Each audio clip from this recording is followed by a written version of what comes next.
Next up,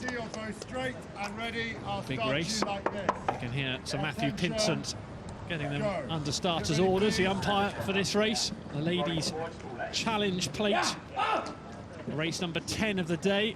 And one of our international boats, neither boat ready just yet. The arm of the Cox goes down from America, University of California ready on the Berkshire station. On the Buck station, Leander just taking their time. Now they're ready. Middleton, the Cox, is happy. Go! And this will be lots of power and pretty fast and frantic. This is a great matchup and a great rivalry in this particular event as well. I remember the draw happened last weekend. Those two crews have kind of pulled out, going to race each other on the first. This is the first round of racing for this particular event today. And there was kind of a gasp in the kind of audience. So, yeah, looking forward to see what happens today in this particular race. Yeah, the draw took place at the Town Hall in Henley at 3 o'clock last Saturday. Seems a long time ago now. What's happened in the last week? Semi-finals day and semi-finals in the Ladies' Challenge Plate. Previous winners against each other. University of California winning in 2014, and Leander, with a bit of help from Molesey, won in 2013. So previous winners pitted against each other. Yeah, and that's a great rivalry between these two, club and university. You've got Leander, who won at the Hollenbecker earlier a few weeks ago.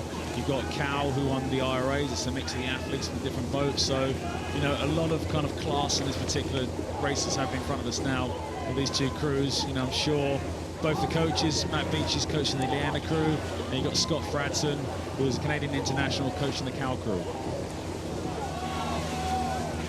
This should be one of the highlights of the day.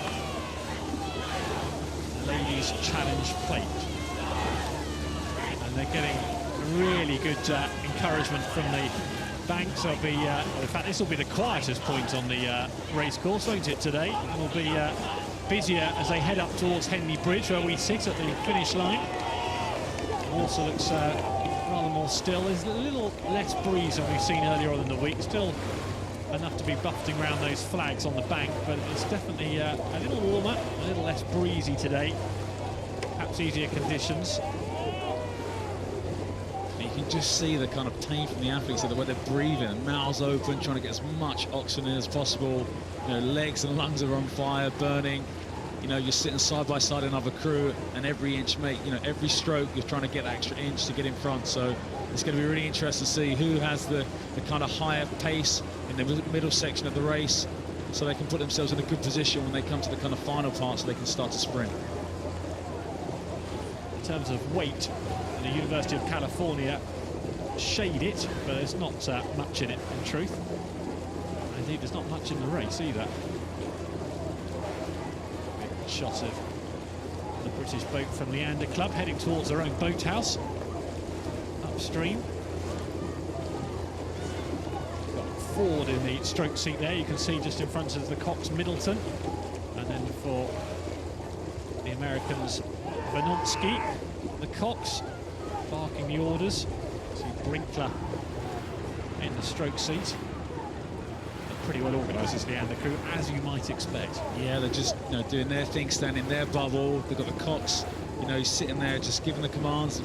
Ian Middleton just sitting there, just making sure they stand their bubble, do their race plan, and try and inch out and move away from California. Which is what they're doing at the moment, enjoying a slender lead at the midway point of the race. It'll take around about 6 minutes for them to complete the course, perhaps a fraction more than that. There's a little bit of headwind out there, so they're racing into the wind as they race up the track. So it might be a bit slower than that because it's quite challenging out there as the wind starts to pick up. In fact, you're right on cue there, because a great gust of wind has just blasted through the commentary box and in the direction of the two boats. But look at that lead for Leander. Problems here for University of California. The American crew down now by a fraction more than a length in front of Upper Thames Remenham Club. Very congested on the towpath. This is when it's really hard being the stroke seat of an 8, because the boat is so long.